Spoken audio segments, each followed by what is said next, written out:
Pequena crônica do futebol e da política. A conversa corria solta na mesa ao lado. Falavam de futebol e esse é um assunto que exige tanto eloquência quanto tempo.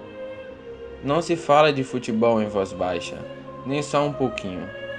Sim, bem contado, o tempo em certas emissoras de rádio que fazem jornalismo 24 horas, o futebol ocupa a maior parte da programação.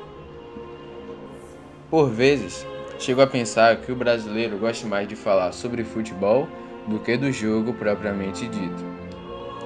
Voltemos, porém, à conversa da mesa ao lado. Recordavam antigos atletas, treinadores, vitórias de seus clubes. De repente, alguém sacou de uma memória que me fez lacrimejar de inveja a escalação do Fluminense, campeão carioca de sei lá qual ano. Coisa de décadas passadas. Estimulados por isso, outros abriram a gaveta dos papéis velhos e puxaram registro de feitos e vitórias de seus clubes.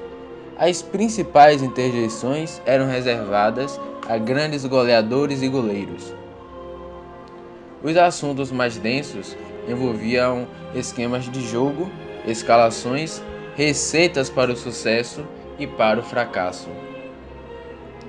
Continuavam discutindo quando fui embora, pensando sobre o que ouvira e se tornou inevitável comparar todo aquele conhecimento, destreza analítica, capacidade de ver e compreender a realidade dos respectivos clubes nos vários momentos de sua história, com pequeno interesse e quase total desconhecimento que a imensa maioria da população brasileira tem e mantém sobre a realidade nacional.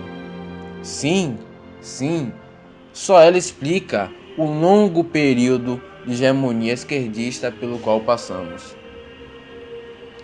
O sujeito recita a escalação inteira de um time de futebol no ano remoto, mas é incapaz de dizer o nome dos candidatos em quem votou no ano passado.